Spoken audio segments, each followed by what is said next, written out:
So let's discuss, let's get into the nitty gritty, because I feel this is where the questions are going to be, and this is how you can prepare. And so let's just go through them. So further to Ariel's point here, I believe, and as a panel, we believe that the first step to address this issue is to audit and assess the impact. And there's so many ways you can do this. First and foremost, it's like Ariel was saying, is look at the percentage of what your marketing involves with third-party data and what doesn't, and what is getting results and what is not. Because if you don't collect the information on what's going on right now, I feel like you'll be underprepared. And I saw an Adobe stat that said recently that 67% of businesses are not prepared for this next phase. Yeah, I read that. Yeah, and it's a serious concern, because I feel like marketing some people might be in denial a little bit. One might be thinking, it might not ever happen. And so I feel like it's not just denial, is it? It's like the need for short-term results. So it's I mean, but really, if we look at that in a positive way, it means that whomever is taking the time to do that now is just going to come on top when this happens, because they've prepared, they've prepped, they've done, these different bullet points we're talking about, and everything else that's going to evolutionize as we are on this journey, and they're going to come on top. It's like when lockdown happened and some just hid waiting to see what happens, others jumped into action and made it go, and they're on top right now for doing that. So same goes with this. Absolutely. Yeah. And someone asked a question I thought was interesting, and it said, what kind of role do you think data and analytics will play in a post-cookie world where there is less data to play with? That's a really great question. What do we want to do? Mike, I'll throw you in here. Yeah, come on. Mike. You're the data guy. Look, is there less data? No, there's not less data as such when you think about it. It's just that to connect that data is much more challenging. And we've got to remind ourselves in terms of the cookie side of things, what's that doing? So when we look at our website and tracking what's happening, we still have our analytics. We can still see what's going on. We can still see where people are coming from. So we can still do a whole lot of tracking and awareness that way, because that all uses Google Tag Manager. So you can see a lot of that information. What you can't see is what's going on out there in the broader world. So whereas before we used to be able to we could target people based on their behaviors, you can't do that going forward. So it's not so much that the data itself is any worse. I mean, it's harder to attribute, but you couldn't really do too much of that anyways. It was more about how you use that data to target people, as opposed to collecting that particular information on people, with some exceptions around certain websites and what they did. So for us, in terms of mere mortals and the approach that we take, yes, things will, data is going to be as important as ever. What we do and how we track that data is still crucial. It's not going to be quite as easy in some areas, but we're still getting plenty of information to work with, and getting people coming through to the site. There's just certain channels you'll look at with your data, and unfortunately, you won't be able to adequately track that back to exactly where it came from or what ads delivered that, whereas we can do a lot of that stuff now. Yeah, I hope that answers that question. Yeah. And then we also got a question, the next point was focus on your first party customer data. And we talked about that in emails a lot, but someone raised the question, what about SMS? Now, I personally don't use SMS, but I have seen that the popularity is increasing. What does the panel think about, this SMS approach? Has anyone used it personally? Well, I haven't used it personally, but I think it still comes in the scope of collecting. The more first-party data that you can collect on your customer base and your audience that you're trying to target, the better for your business. So if you can collect the data that you can SMS them directly, that to me is like in the same bandwagon as that yellow brick road of, do I have their email data so that I can actually email them, they want to hear from me on a regular basis. So absolutely, I think that's going to become even more important. Yeah. But they are... Someone said, for the love of God, please don't use it. Look, I had Chris, you just made my day. We are all nodding in agreement there. I'm not a big fan, but the person that asked it said that it's growing in success. And look, who knows? In a year, they might play this recording, and SMS is the big thing. Yeah. And they go, look at those panel. I mean, that's what the life, what's happening at the moment. The video version of SMS first-party data is actually connected TV. So the ability to use connected TV to do video ads, because they have first-party data as well. So you're going to be able to be hyper-targeted there with actual video content. You keep going, Erin, because there was a question about this. So was there? Keep talking about it. Keep going. Okay. No, because I thought you were stopping, and I was like, don't stop. There was a question asking how this will be about connected TV. Okay, great. Yes, connected TV is an amazing way to do this. So you don't just have to rely on your Facebook or Instagram, or you don't have to go back to your traditional TV methods. You can actually go to connected TV and OTT essentially to target your audience, because they do have that first party data.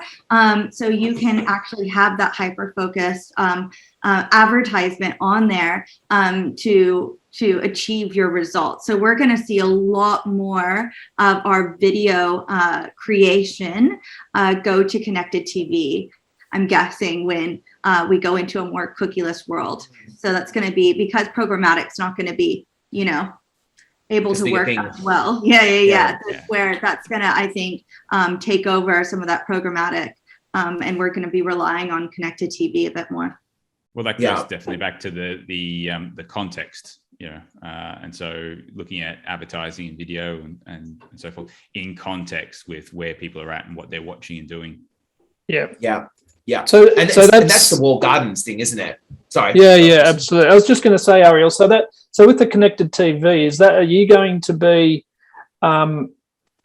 showing me adverts because of the fact that I'm viewing a particular TV series or movie, or are you going to be showing me adverts because I've actually watched 4 or 5 different things and you've therefore profiled me individually, or is it both? I mean, it's just like Facebook or Instagram. They have first-party data. So we can go straight in and say, we want female real estate agents to watch this video ad. So it's that same bit of format, but we found that right now that OTT and connected TV is getting a lot of engagement for the pay rate, because basic TV advertisement is still really expensive for media spend. So connected TV is a cheaper way to get your advertising across. Yeah, cool. Agree. Sorry, we'll get back to Derek. We'll ask for traditional marketing mediums. We'll get back to that in just a second. So does anyone want to talk about continue on this chat about walled gardens and using other organizations' first party data? Do you want to have a crack, Chris, and then? Yeah, I mean, look, yeah. So what I would be thinking is, building on what Ariel says, is that I feel like the people will shift to, and we talked about this on the previous slide, was that I feel like people are going to start looking at, and brands are going to start looking at getting more involved in companies that have their own set of data, like Facebook. I mean, for me, my choice would be moving towards more LinkedIn, because LinkedIn has a lot of its own first party data, and you can use back a lot of those channels to start to target more specifically. And it comes back to that whole point of making sure that you're developing engaging content, and making sure that the people that are on these platforms electing to give their data to these platforms, do you have what it takes, and can you present with something that's they're going to say, you know what, you can have my data for something of value. And it's really, really important point about that, is making sure that when you're giving up the third-party data and you're moving on to other clients and other platforms' first-party data, are you making it worthy? I think that's the most important point. And back to that traditional marketing part. Yeah. Does anyone want to weigh in on this? I think there's an element to the first-party customer data piece, which is a lot of the platforms that are going to win out of this are the ones that capture a lot of information about you. And that's why, at the end of the day, there hasn't been too much of a pushback as to the fact that third-party cookies are going to be there. Because I think, you look at the number of times, if you're a Google Chrome user, you can go throughout most of the internet now, and you actually don't have to put in your new logins or passwords, because you just log in through Google, or you log in through your Facebook, or you can even log in through your LinkedIn. So using that, every time you log in like that, they're collecting more first-party data on you. So these are going to be the big winners, and I think therefore those advertising channels will just get stronger and stronger. Yeah. And I think the other point to that, first focus on your own first-party data is important as well. So we'll probably see more of that when you go on websites. You'll get. I can envisage more activity around, here's this free download, or here's this survey we would love you to take. Just type in your email address or provide us this detail, which, I think one of the benefits of third-party cookies is we're able to get away from that a bit of marketers, and we were not annoying them. So it'll be really interesting to see how we evolve so that we don't annoy our audience. I think annoying is the wrong word, because I think if you utilize that correctly, it's going to force brands to develop and create content that clients really want to read or watch, right? So it's taking that moment, as Chris would know, or myself, video-wise or content-wise, of what would really what would bring value to the customer enough for them to give me their information. So I feel like that could, be a good thing in the end, is brands taking that time to create that content and engage with their consumers in that way. I think that's a much better way of looking at it. I think you're right. Yeah. And a lot of people I can see. Oh, sorry. I can see a lot of questions people asking, and this is further to Ariel's point, is there's a lot around those surveys and interactive content. I feel like I've been doing this with a lot of brands as a writer. Interactive content feels like it's going to surge in interest. And hear me out, is interactive content is when it's like, remember that Facebook thing where it's like, which SpongeBob character are you? And you put in a few of your details, right? And it would give you something back. I've seen a huge rising trend, is they say, come and do our content quiz, come and do our sleep apnea test. And all of these kind of quizzes, it's further to Ariel's point, is it's giving people information that's really personalized to them, and they're opting in. You see, where all this privacy and all this concern about, I'm worried about giving you my data, it seems to get foregone when you say, if you give me your information, I will give you something that's personalized. And that series of questions and highly interactive personalized content, I feel, is going to really surge. It's been surging and growing in interest over the last couple of years.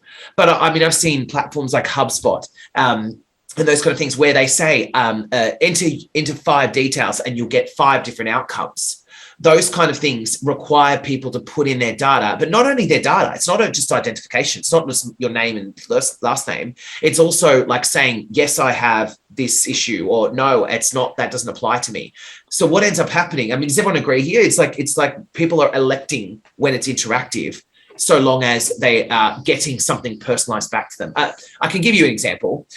So I did some writing for a medical firm years ago, and this is what it was. They found that people, for the information that would be personalized to them, they were willing to give 24 answers in this survey before they pulled out. And what that was after those 20 questions, for instance, it would lead to 5 different outcomes on what they should be doing to improve their health. And I felt like each client was anonymous, but they were able to map out a typical customer from the way that they responded. And in return, they got information that was like, here's your results. And so to answer everyone's question, sorry, it was a long way around, is that things like Typeform and all that Certicate and all those those real interactive contents. And even I saw there was a question about WeChat and WhatsApp, all these kind of things. It comes down to if people find a personalized experience. Yes. Yeah. Does anyone agree with that? I think the term I would use is useful.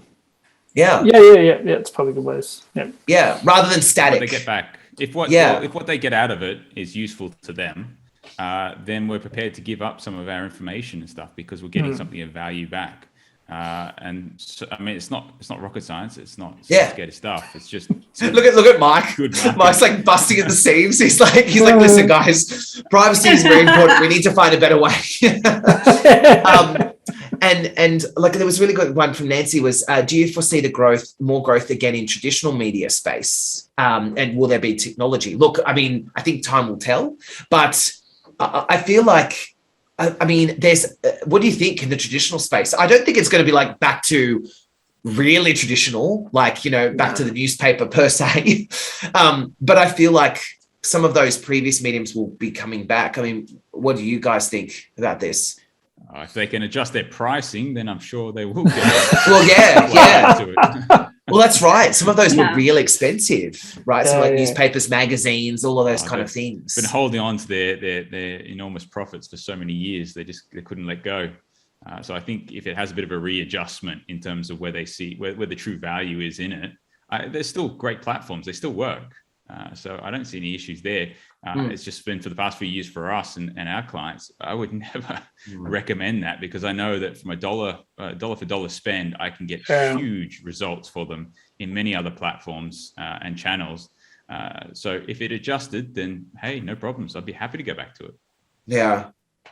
We had one question that was identify aligned website funnels. So this was something that I research, and it's very early on in the piece. I feel like this is not quite well developed, but from my research, what I found was that there was this ability to where you could it's still first party data, but what it was it said that there was potential research and applications coming out where you could link certain people's data to certain ways they're moving around your website. For instance, like if they submitted something on a related website for instance, let's say that I put my email in to a university's website. They said that even though it's hashed, so it's held private, when that person then went to another part of the website and put data in, it helped them track these where their behaviors were depending on the time and day and all that. And that's what identify aligned website funnels meant. It's very new, and I feel like it's something that is growing. But from my research, basically what they were saying was that you could set up, and this is tips to prepare, you could set up walled funnels where it could link data to certain other parts of your website to sort of see what people were following around your website. Again, it's very new. I'm sure if I threw it to the panel, it's not really a big thing right now. Does anyone know much about these website funnels and aligned? No. The only stuff that I've seen on aligned website funnels is slightly different to that. It's not within your website so much. It's more making sure that if you're doing contextual advertising, then you look throughout your audience's buying decisions and also what other activity they do, and you look for other websites that they might have visited before they get to you. So if you're a second stage procurement for them, you go back to the first stage. So simple thing, if I'm going to do some concreting, I've got to go and get some blue metal, I've got to go and get some sand. I go to the website with sand because I sell blue metal. I go to the sand website. I advertise there about blue metal because you know that if they're coming there, they're probably doing concreting, which is interesting. Is slightly different to your one, which is more. It's your within your website where you're actually getting them to put different pieces of information, and that's joining the dots on data.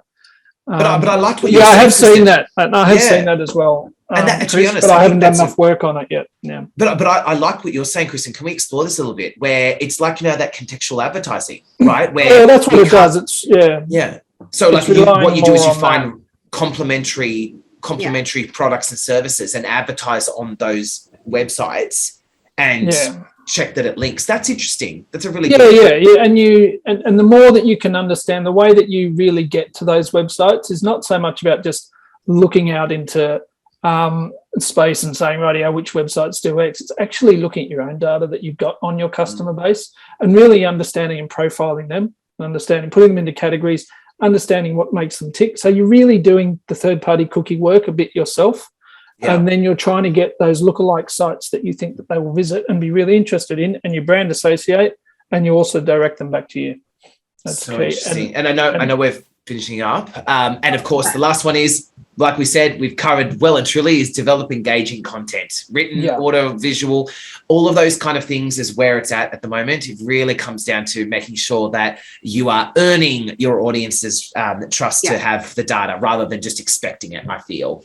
I think that's going to be, just with the amount that we're seeing these days, I truly think that point of developing engaging content, whether it be video content or whether it be messaging or whether it be the visuals, to me, that's the piece that is really going to set businesses apart. And those that truly understand what their story is and truly understand why it is that their customer and their audience is aligned to them, they're the ones that are going to win, because you really need to understand what it is that the customer perceives as value out of your product to tell a good story and to promote that, definitely.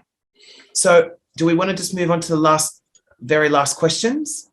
If there's anyone else that has anything, and you can find our details here if you would like to connect with us.